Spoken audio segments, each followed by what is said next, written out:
Alors, Ernst venait donc d'Haïti et des danses traditionnelles. Je sais qu'il avait suivi aussi les cours de Viviane Gauthier. Oui.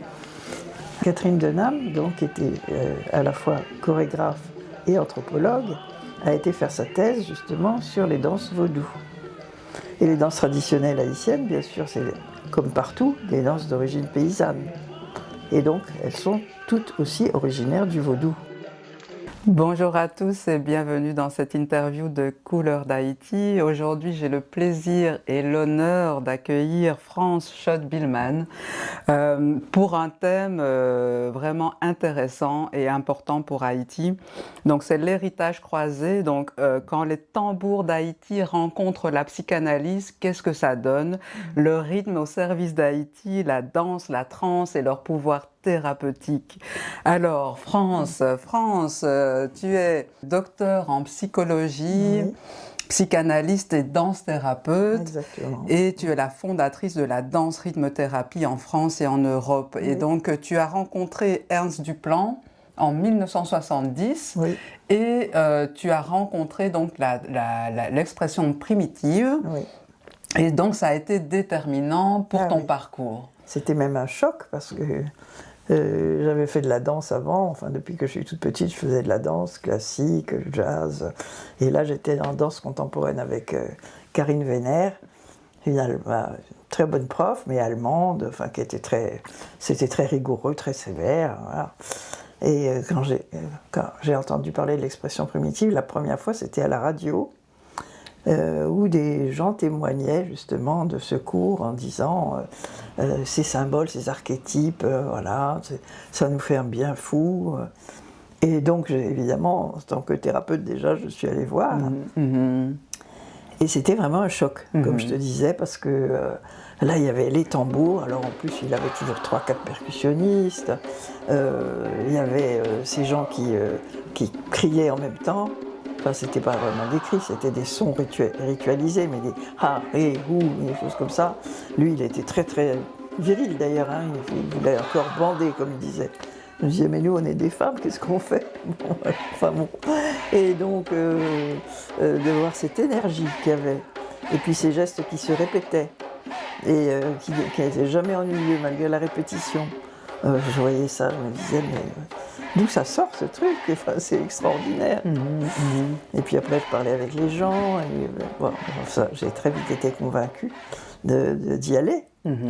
Et à ce moment-là, je terminais ma thèse, qui est une thèse de sciences humaines cliniques, où je comparais donc les thérapies traditionnelles comme celle du vaudou, justement, avec des danses de transe.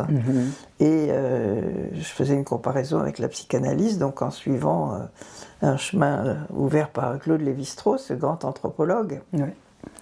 Quand il compare chamanisme, c'est-à-dire les thérapies symboliques, tout ça maintenant on appelle ça chamanisme. Oui. Aussi le vaudou, les cultes de possession en Afrique, tout ça, on appelle ça chamanisme, c'est-à-dire médecine à efficacité symbolique. Parce que ce sont des gestes qui représentent des choses, donc qui sont symboliques, et ces gestes-là ont une efficacité, comme tous les symboles, mais donc les symboles, quand ce sont des mots, comme dans la psychanalyse, c'est moins puissant, à mon avis, c'est autre chose, mais c'est moins puissant, c'est même ce que disait Lacan lui-même, que quand ça passe par le corps, par le groupe qui le fait entrer en résonance, ce geste collective. Et donc, oui, c'était... J'ai pas tout de suite pensé danse-thérapie, parce que, évidemment, il faisait beaucoup de références au vaudou, sans être pratiquant lui-même, mais c'est toute une culture. Le vaudou, vraiment, c'est tellement impressionnant. Il y a la danse, il y a la spiritualité, il y a le lien entre les gens, il y a cette force qui nous traverse. Et il insistait beaucoup là-dessus. Quand il fallait aller jusqu'au bout du geste, quelquefois il nous faisait recommencer 20 fois. Oui, c'est pas assez tendu, là, va jusqu'au bout, il faut que l'énergie, elle aille dans l'espace, qu'elle aille bien loin au-delà de toi-même. Et donc, c'est pas des discours qu'on avait l'habitude d'entendre. Dans la danse contemporaine, on est plus centré sur soi, ses émotions. Et donc là, cette espèce de collectif qu'on a perdu, nous, en Occident, c'était vraiment impressionnant. Et petit à petit, je me suis dit, mais oui, mais finalement, si on remplace les représentations des divinités par des symboles archétypes, Universel alors du coup. et oui, ça peut devenir thérapeutique aussi pour les Occidentaux, même s'ils n'ont pas la croyance en ces dieux vaudous. Et donc c'était vraiment quelque chose qui m'a pris quand même quelques années d'élaboration. Oui. Et en plus, qui n'était pas tout de suite bien reçu dans le monde de la danse-thérapie occidentale. Donc en Occident, c'est vrai que la transe, d'abord, elle a toujours été rejetée comme quelque chose de pas rationnel, autre quoi, trop autre pour la rationalité occidentale. Et puis, beaucoup de choses dans les thérapies traditionnelles sont un peu hors de ce qui se fait maintenant. En particulier, le groupe, l'idée du rituel, l'idée d'imitation, de reprendre des modèles hérités de traditions. Et donc, et puis surtout en France, il faut absolument que ce soit laïque. Et il n'est pas question de faire du vaudou à Paris, de toute façon ça n'aurait aucun sens puisque c'est quand même très lié à une culture particulière. Oui. Et donc comment transposer ça sans faire, comme on voit trop souvent aujourd'hui par exemple, des chamans qui se mettent une plume sur la tête, qui n'ont rien de chaman et qui font un peu n'importe quoi. Donc il fallait trouver quelque chose d'acceptable pour les Occidentaux. Et c'est donc dans la théorie de l'anthropologie que j'ai pu trouver des bases, puisque dès qu'on parle de trans, en fait, c'est dans les sociétés traditionnelles que ça se passe, du fait que ça a été rejeté chez nous. Au jour d'aujourd'hui, la danse rythme-thérapie est reconnue ici en Europe. Donc comment ça s'est passé, ce passage entre l'expression primitive, la méthode que toi tu as créée, et puis le fait que ce soit accueilli maintenant de façon... Oui, il y a eu des soutiens. Oui, d'accord. Il y a eu des soutiens. L'université. Oui. D'abord parce que ma thèse, j'avais fait une thèse, voilà, donc déjà c'est reconnu. Le jury a trouvé que c'était fort intéressant, et il faut dire que beaucoup de psychanalystes s'intéressent à ce mode de thérapie, parce que justement ça utilise donc des symboles, et que dans tous les cas, il s'agit de mettre des représentations sur nos contenus psychiques.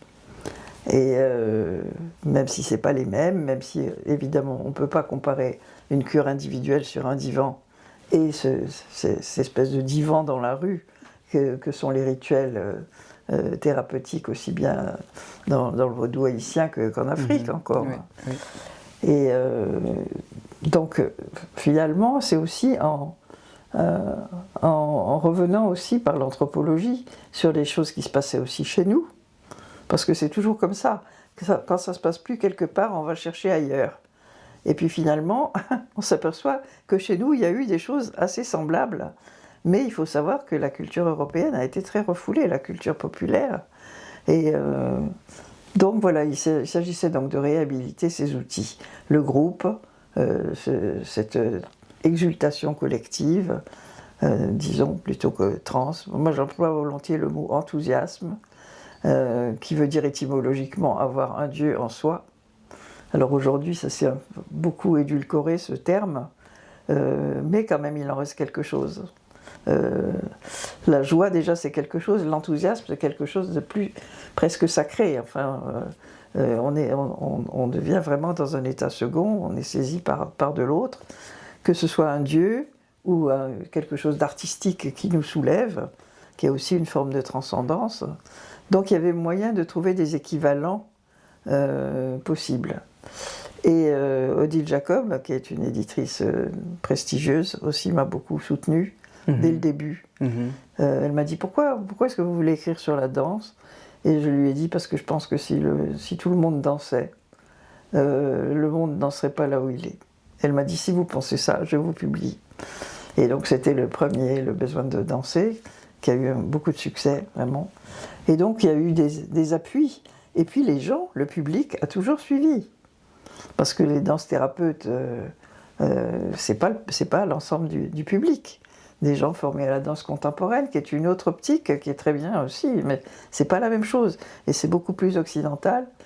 Et vous savez d'ailleurs qu'actuellement en Asie, c'est un peu considéré comme du néocolonialisme. Ah oui. Parce que c'est une idéologie, un peu l'individu, moi et mes émotions.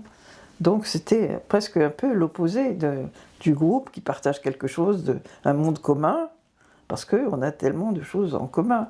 Et ça vient vraiment de l'enseignement aussi de Catherine Denham, dont Ernst Duplan a suivi l'école à New York. Oui, peut-être tu peux nous parler un peu parce que tu as été l'assistante de Ernst pendant cette année. Donc, comment est-ce que ça s'est passé? Puis l'héritage aussi de Ernst par rapport à Catherine Denham. Donc, est-ce que tu peux nous parler un peu? Alors, Ernst venait donc d'Haïti et des danses traditionnelles. Je sais qu'il avait suivi aussi les cours de Viviane Gauthier, que certainement beaucoup d'Haïtiens connaissent encore. Enfin bon, elle est morte il y a quelques années. Elle dansait encore à 93 ans. Moi, je l'ai vu faire, parce que je suis allée aussi, je l'ai vu faire des danses de Yanvalou à 80, bien plus de 80 ans. Et Catherine Denham, donc, était à la fois chorégraphe et anthropologue, a été faire sa thèse justement sur les danses vaudou.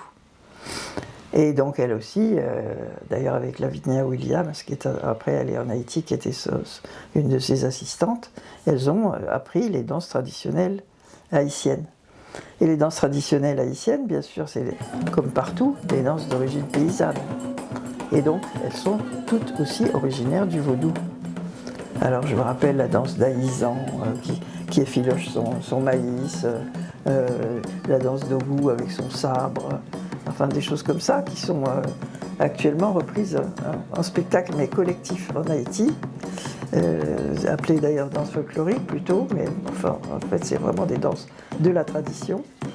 Et Catherine Denham, non seulement a fait une thèse sur ces danses, mais elle les a importées en Amérique, où elle les mettait dans ses spectacles. Donc il y a eu des spectacles qu'on peut voir encore sur Internet, sur Shango, le tonnerre et tout ça. Enfin, c'était vraiment... Et Ernst me racontait d'ailleurs que parfois, les danseurs de Catherine Denham, entendant la musique, le rythme de leur divinité, entraient en transe sur scène. Donc, je ne sais pas ce que ça donnait au niveau des spectateurs, mais bon. En tout cas, Catherine Denham était convaincue de l'universalité de ces archétypes, parce qu'elle non plus n'était pas pratiquante vaudou. Je ne sais pas si c'est elle ou Ernst qui a eu l'idée que c'était en même temps des archétypes, toutes ces divinités. Alors quelquefois les Européens ont une image un peu diabolique du vaudou, alors qu'ils ne se rendent pas compte que le polythéisme, c'est-à-dire les nombreux dieux, nous on hérite de ça en Europe avec les Grecs. Bien sûr. Les Grecs, il y avait 12 grands dieux, et comme en Haïti, un dieu de la guerre, il s'appelait Arès chez les Grecs, une déesse de l'amour, elle ne s'appelle pas Erzulie, elle s'appelait Aphrodite, un dieu serpent qui était Dionysos, qui est Damballa, enfin, il y a vraiment des équivalents. Et d'ailleurs, Ernst m'avait offert un petit tambour, comme il est mort cette année, hein, ça m'émeut beaucoup quand je revois ce tambour qu'il m'avait offert. Et donc, il avait peint lui-même différents dieux. On reconnaît bien sûr Erzulie, Baron Samedi, Agoué avec la sirène.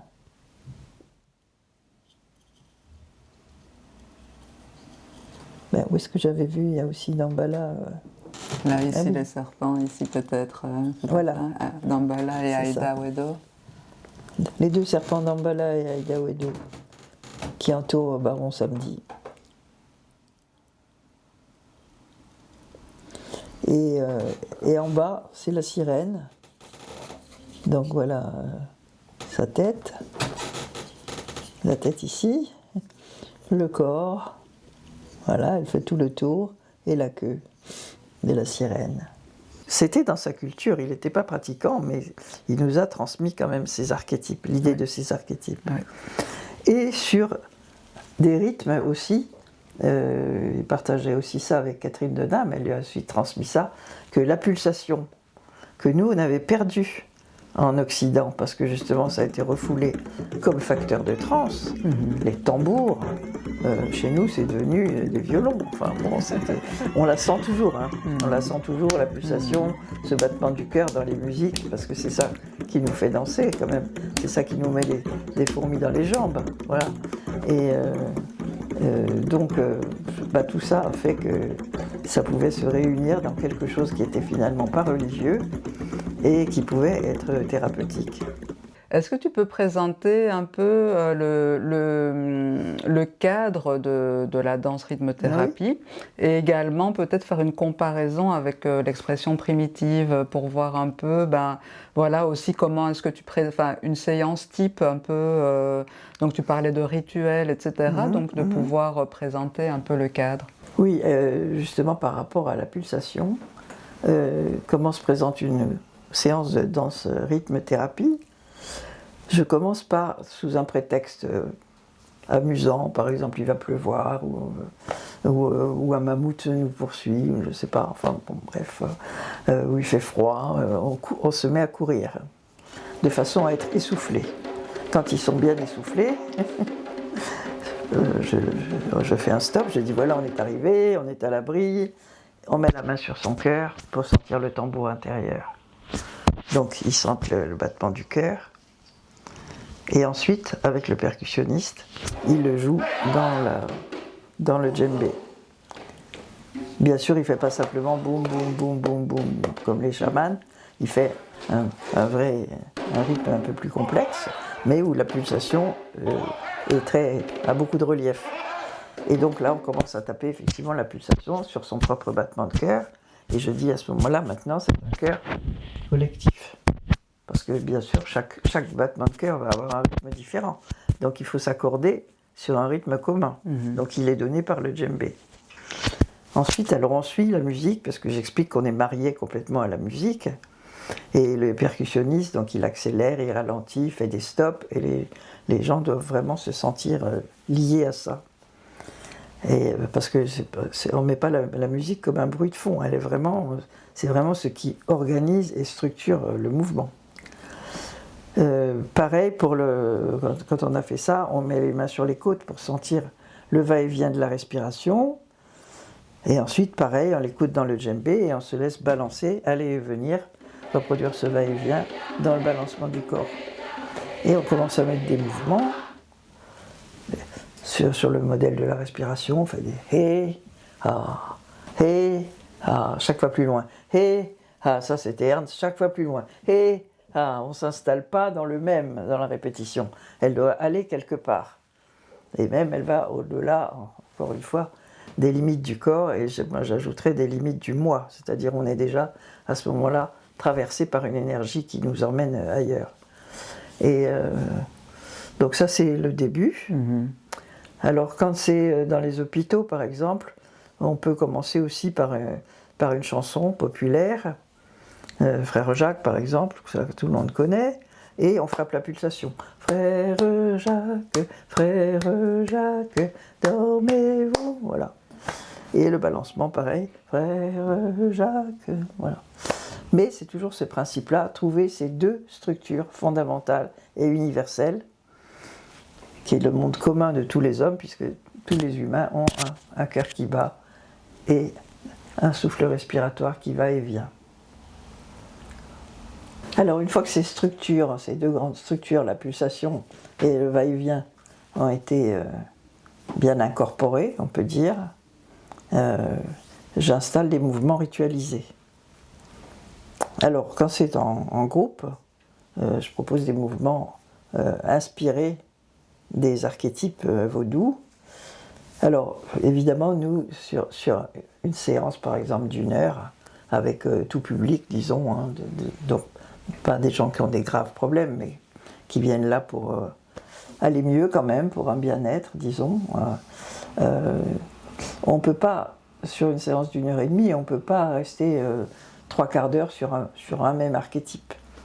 Donc l'idée, c'est de faire un peu défiler toutes les émotions possibles avec différents archétypes, donc Donc des mouvements guerriers, on ne va pas faire un dieu de la guerre, mais on va faire des choses un peu style haka, par exemple.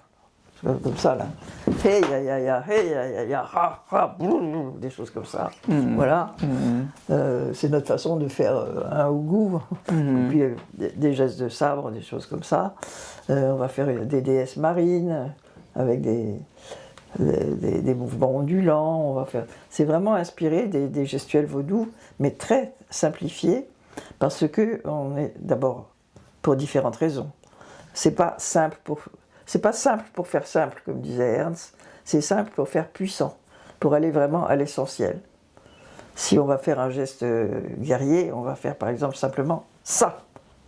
Mais il faut que ce soit fait avec une énergie, une présence. Il venait nous tenir la main comme ça pour savoir si il essayait de pousser et il fallait qu'on résiste. Donc c'était vraiment, il fallait la présence, ça il insistait beaucoup là-dessus.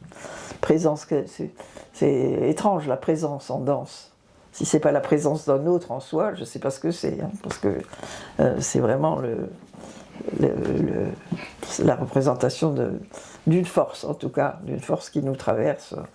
Et donc l'esthétique, déjà les danses traditionnelles haïtiennes, elles sont très stylisées. Mais pour Catherine Denham, c'était plus que ça encore, c'était vraiment l'esthétique primitiviste de l'époque, des années 1950, c'est encore le cubisme et tout ça. Donc les mouvements, c'est ça, par exemple, si on va faire un geste position guerrière, on va faire ça, par exemple. Et il faut vraiment que ce soit avec des beaux angles droits, j'espère que je l'ai fait bien là, je ne sais pas. Et aussi longtemps qu'on ne l'avait pas fait, parfaitement, il fallait recommencer avec lui. Donc c'était d'ailleurs assez costaud quand même comme cours. Mais on était une cinquantaine à l'époque au centre américain, c'était très couru. Et donc ça avait cette force qu'on n'a pas dans les mouvements qui sont comme ça, très, très liés, très continus. Là, c'est vraiment une énergie saccadée, un peu comme le hip-hop aussi aujourd'hui. C'est avec beaucoup de force.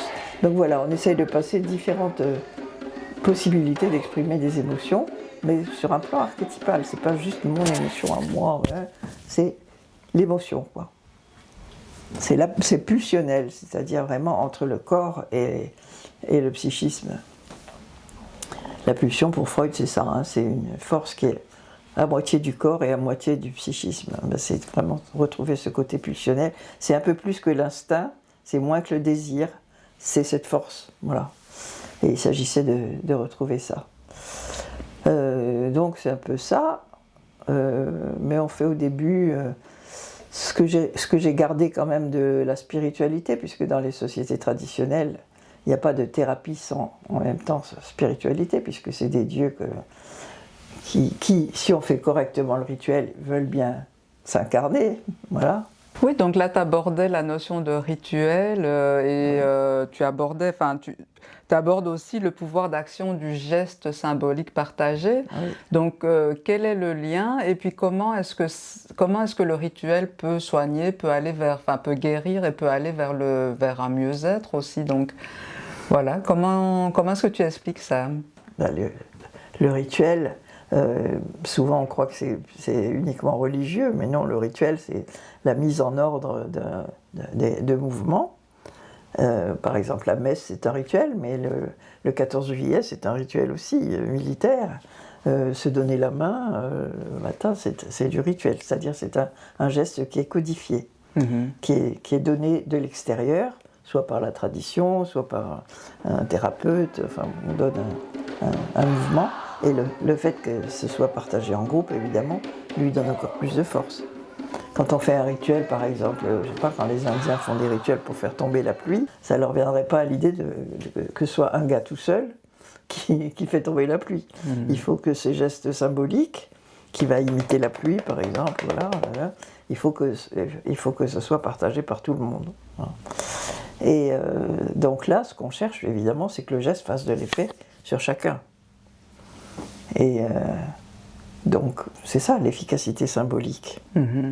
Et rituel, parce que ça suit toujours un certain ordre. Une des fonctions du rituel aussi, c'est de rassurer. les gens savent qu'après l'invocation à la terre et au ciel, il y aura la salutation des 4 points cardinaux, et ensuite on fait les archétypes. Et il y a une progression comme ça. Alors les archétypes, on commence assez lent. Par exemple, la salutation aux 4 directions, ça se fait encore en pulsation lente. Les occidentaux, nous on dit sur des notes blanches. Les blanches, c'est celles qui durent 2 temps. Et on va progressivement vers le 1 temps, et c'est-à-dire qu'il y a une montée vers la transe. Ah oui, avec l'accélération du rythme. C'est ça. Et tous les gestes, on les fait sur 8 temps, 4 temps, 2 temps, 1 temps, c'est-à-dire il y a une accélération. Et le percussionniste, lui aussi, il accélère. Donc il y a vraiment une montée vers la transe, et ça se termine par le final que maintenant tous les animateurs d'expression primitive font dans le monde entier, c'est hey, hey, hey, hey, hey, hey, hey, hey, hey, hey, et ya. Ça c'est le final. Et l'utilisation de la voix aussi, ça c'est quelque chose de très spécifique à l'expression primitive, qui reprend d'ailleurs aussi de la tradition le fait que souvent les danseurs chantent en même temps que les musiciens jouent. Alors il ne s'agit pas de mots, parce que justement on veut que ce soit une langue universelle et qui résonne à la fois de façon intime pour chacun. Donc on va faire des oye maya, des choses comme ça. Alors ça peut être soit mélodique, ya ma ya wa e, ou ça peut être saccadé, hé hé hé hé. Voilà. On travaille bien sûr sur ces 2 énergies qu'on peut dire le continu et le discontinu, qui sont et la voix, pour moi en tout cas, ça fait tellement partie du corps que ça me fait bizarre maintenant si je danse sans mettre la voix. Alors Ernst, bien sûr, c'était très viril, comme je disais, corps bandé et tout ça. Enfin, bon. Et donc c'était plus des saccadés. Moi j'ai introduit plus de mélodies, parce que par exemple l'invocation à la terre et au ciel, ça va être plus un peu comme une berceuse. On balance. Mais c'est le début, évidemment, parce qu'à la fin, ça finit par hey, hey, hey, hey, hey. Voilà. Et au début, ça va être des choses comme Yahweh, Yahweh, Yama, Yahweh. Oh. Je suis un petit peu grippé, mais voilà, tu vois, c'est pas la même énergie que quand on fait ça. Et c'est ça, ce qui est intéressant, en fait, c'est de passer d'un rythme à l'autre, de passer d'un archétype à l'autre, d'une émotion à l'autre. Et donc ça ne fait pas le même effet, évidemment, aux gens. Le rythme, ça a de merveilleux qu'à la fois ça apaise et ça stimule. Oui. Ça, en thérapie, c'est important parce que les gens qui sont trop excités, ça les canalise. Et ceux qui sont inhibés, qui ont du mal à s'engager dans quelque chose, dans un mouvement, le rythme les pousse, la répétition les pousse. Bien sûr. Et c'est très naturel en fait. Et aussi la répétition amène à la transe douce, ce que tu appelles la transe douce, hein, c'est ça. Et donc ça, comment est-ce que tu expliques ce phénomène de transe douce, et aussi comment est-ce que ici en Occident, avec la technique de la danse rythme thérapie, comment est-ce que ça a été intégré et accepté par le public, voilà, donc comment est-ce que cette transe permet aussi la guérison? Mais parce que la transe a toujours permis la guérison.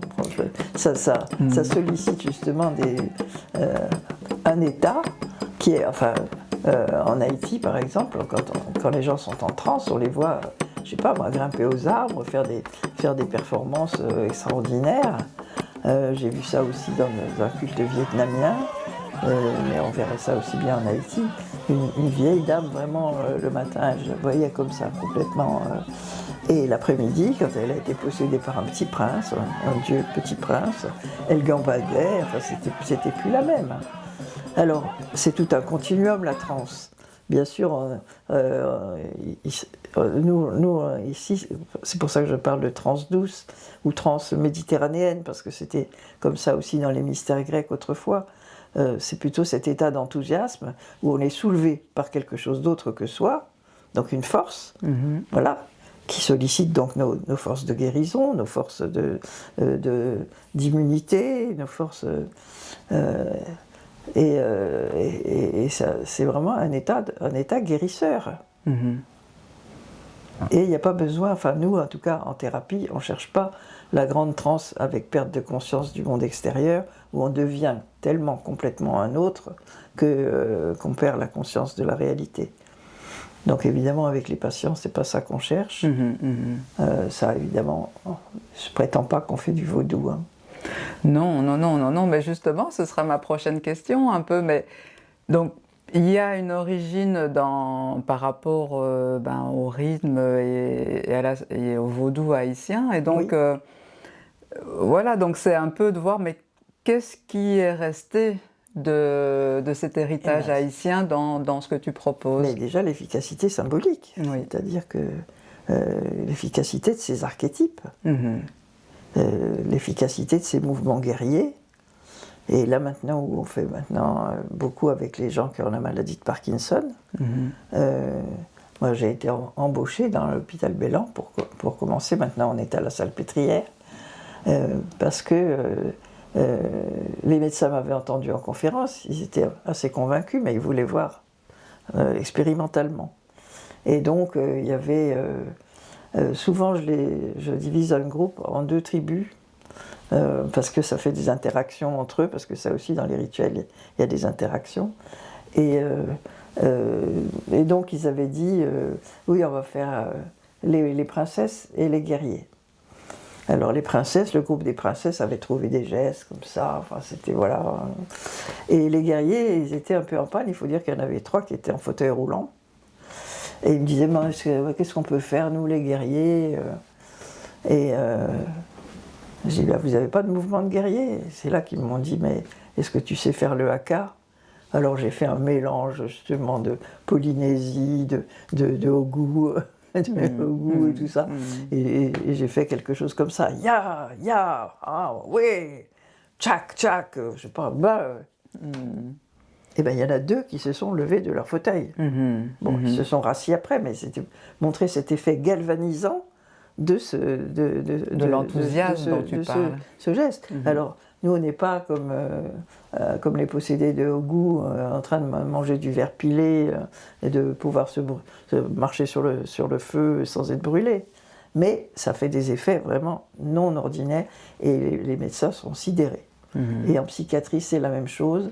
Des patients qui peuvent être complètement presque catatoniques, c'est-à-dire ne bougeant plus, qui se mettent à faire des choses.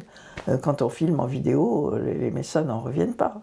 Donc, premièrement, ça a un effet sur le corps, ça a un effet sur le psychique aussi, et ça a un effet sur les traumas du passé aussi. Oui. Et là, je pense que ce serait intéressant peut-être que tu en parles, parce que là, pour l'instant, en Haïti, vu la situation, il y a un énorme traumatisme, autant collectif qu'individuel, qui est en train de se mettre en place. Et comment est-ce que la danse rythme-thérapie pourrait aider le peuple haïtien, peut-être par rapport à ces traumatismes qui sont là et qui sont bien présents?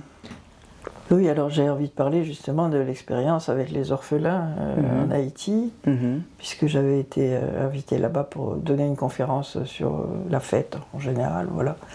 Et puis moi je suis d'origine protestante, et donc j'étais en lien avec les protestants là-bas.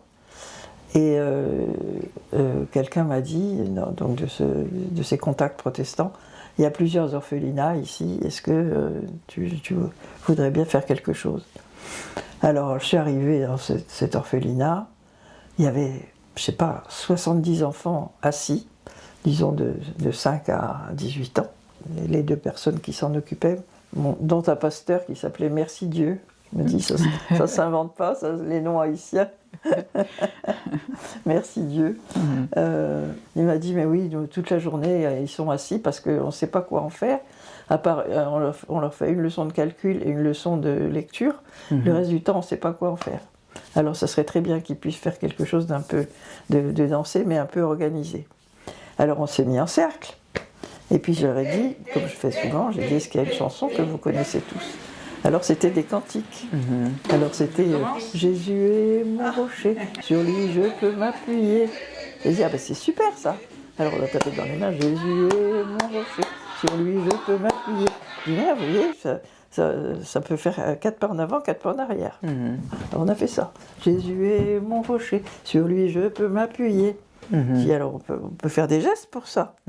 Alors oui, Jésus est mon rocher, je ne sais plus ce qu'ils ont fait, hein, mais voilà. On a proposé un geste symbolique sur le rocher, et puis on s'appuie sur lui, voilà. Oui. Et petit à petit, c'est devenu sur la même structure de 4 pas en avant, 4 pas en arrière, donc qui reprend un peu le souffle respiratoire. Sur cette même structure, on a fini par faire des lions qui avançaient comme ça, et qui reculaient tout gentils. On a fait comme ça toutes sortes de choses. Et le pasteur était ravi. Et après, j'ai même fait dans la cour avec eux une danse du serpent. Alors, ça s'est très très bien passé. Ils ont fait le serpent comme il fallait. Enfin, bon. Et le pasteur était tellement content qu'il m'a dit « Ah, quel dommage que vous partiez ». J'ai dit « Écoutez, j'ai encore 2 jours. Si vous voulez, on peut refaire ». Il m'a dit « Ou alors, ce qui serait bien, ce serait que vous puissiez faire une formation ». Alors moi, je demande donc au pasteur protestant qui dit « Bon, ben écoutez, on a un institut de théologie, il y a une salle, si on peut dire, une salle qui n'était pas plus grande que cette pièce, avec des vitrines pleines de Bibles, de revues de théologie, enfin un truc. Et dans ce petit espace, on a pu faire quelque chose. Alors, mais c'était... Moi, je m'attendais à voir arriver des... Vraiment, les Européens sont incorrigibles. Je m'attendais à voir des jeunes gens animateurs. Non, en fait, ils m'avaient envoyé les plus responsables des enfants. La moyenne d'âge, c'était 12-13 ans. Ah oui. Voilà. C'était même pas les plus grands, c'était même pas les plus grands des enfants. Mais ils ont été vraiment fantastiques. Et il y a 3 ans, ça se faisait encore, en tout cas, depuis, j'ai pas eu de nouvelles. Ah oui. Mais ça se faisait encore. Et ils ont été fantastiques, les enfants. Et alors, j'avais pas particulièrement travaillé là sur le traumatisme, mais j'ai remarqué des choses. À des moments, on fait des traversées sur posture dans le rituel. Et donc, ils représentent ce qu'ils veulent. Oui. Alors, on a fait les animaux, on a fait des oiseaux, des lions, des tigres, des fourmis, enfin toutes sortes d'animaux. Et puis après, ils faisaient ce qu'ils voulaient. Donc il y en avait un qui décidait, il disait « Bon, maintenant on va faire les policiers ». Ça m'a étonné. Et les militaires. Et ils étaient comme ça.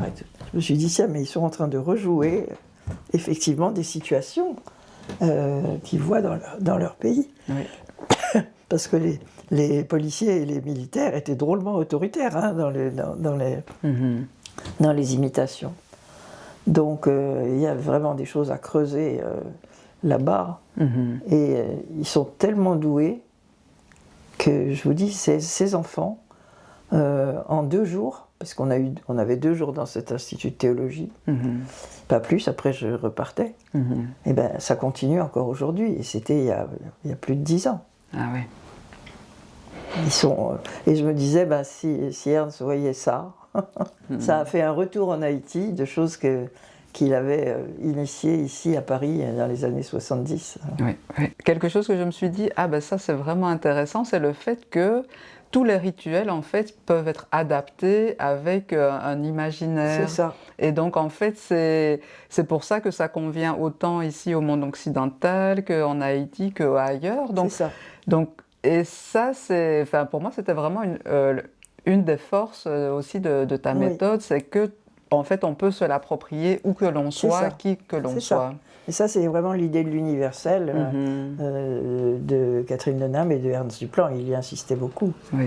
Et la pulsation, c'est vrai que tout vient de là. Il avait des expressions assez jolies, d'ailleurs. Il disait, la pulsation, c'est un relief sur le néant. Et c'est vrai, c'est quelque chose qui sort de rien. Et il y a déjà, d'ailleurs, cet aller-retour, parce que le battement du cœur, c'est contraction, relâchement, contraction, relâchement, contraction, relâchement. Donc cette oscillation qui est caractéristique du monde vivant, qu'on partage aussi avec les animaux, donc ça nous met aussi en lien écologique avec la nature. Et bien sûr, a fortiori avec tous les humains. Bien sûr. Et puis c'est l'intégration de règles Et là, puisque tu t'intéresses aussi à l'engagement citoyen, c'est très important. Oui, oui. On ne fait pas n'importe quoi en danse rythme-thérapie. Parce que souvent, les Occidentaux, justement, comme ils n'ont pas cette expérience de la transe, moi j'ai découvert ça en Afrique, combien c'est codifié en réalité, combien c'est ritualisé. On ne fait pas n'importe quoi. Et les Occidentaux, d'ailleurs, souvent les percussionnistes le disent, laissez accueillir la pulsation avant de tout de suite vous précipiter. Dès que vous entendez un tambour, paf, ça part dans tous les sens, et ils croient que c'est de la transe. Mais non, justement, c'est pas de la transe. C'est la transe ritualisée qui est thérapeutique. Tout à fait. Et c'est un peu, c'est ce que tu as fait avec la danse rythme-thérapie, c'était de mettre un cadre, c'est ça. Une structure dans laquelle les imaginaires peuvent se déployer. C'est ça. Mais cette structure, ce cadre, c'est pas n'importe quoi, c'est quelque chose de totalement naturel à l'homme. Voilà, c'est tout à fait. Par exemple, le pas, c'est la marche. Le rythme, c'est ce battement du cœur et ce va-et-vient. C'est pas des rythmes compliqués. Les gestes sont simples, et Ernst insistait vraiment là-dessus, parce que par exemple, il y avait pas mal de filles qui venaient du jazz. Et alors dans le jazz, on est comme ça, tout le temps. Et il disait non, moi je veux une énergie directe. C'est-à-dire ça, c'est vraiment primitiviste, c'est un essentiel. C'est ce qu'on a reçu, nous, ici, en Occident, de l'Afrique aussi, enfin, des arts qu'on disait primitifs. Ces arts premiers qui vont à l'essentiel. C'est pour ça qu'il y en a beaucoup ici dans cette pièce. Tout à fait, c'est très très intéressant, et vraiment en fait j'espère qu'avec cette interview, etc., ça va pouvoir faire son chemin, en fait ça va pouvoir faire son chemin, et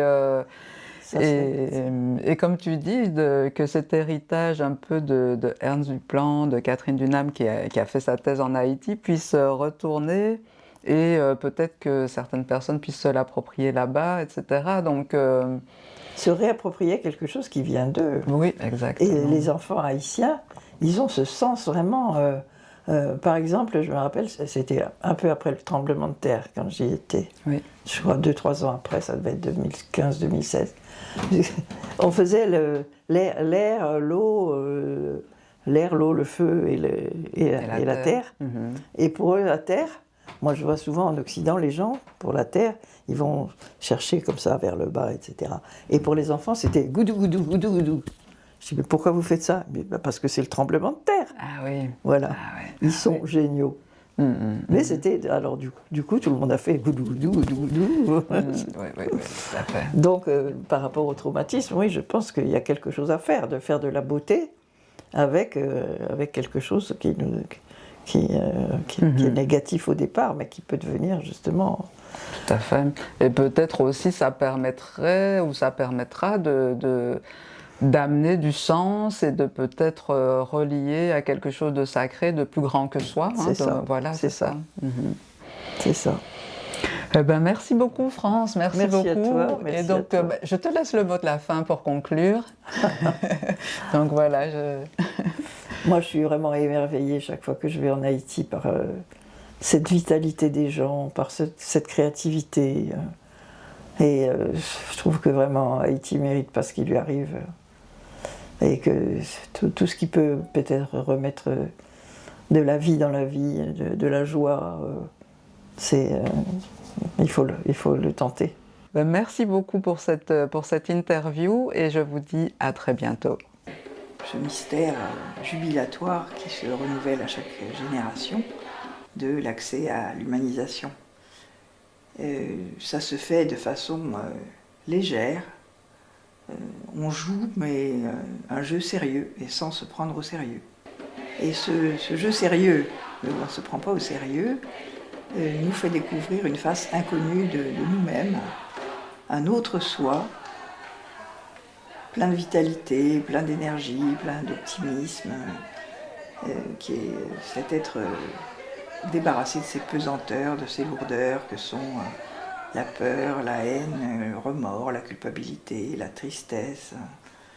Cet être allégé, plein de vie, que Nietzsche appelle le danseur. Donc on y trouve avec joie le danseur en soi.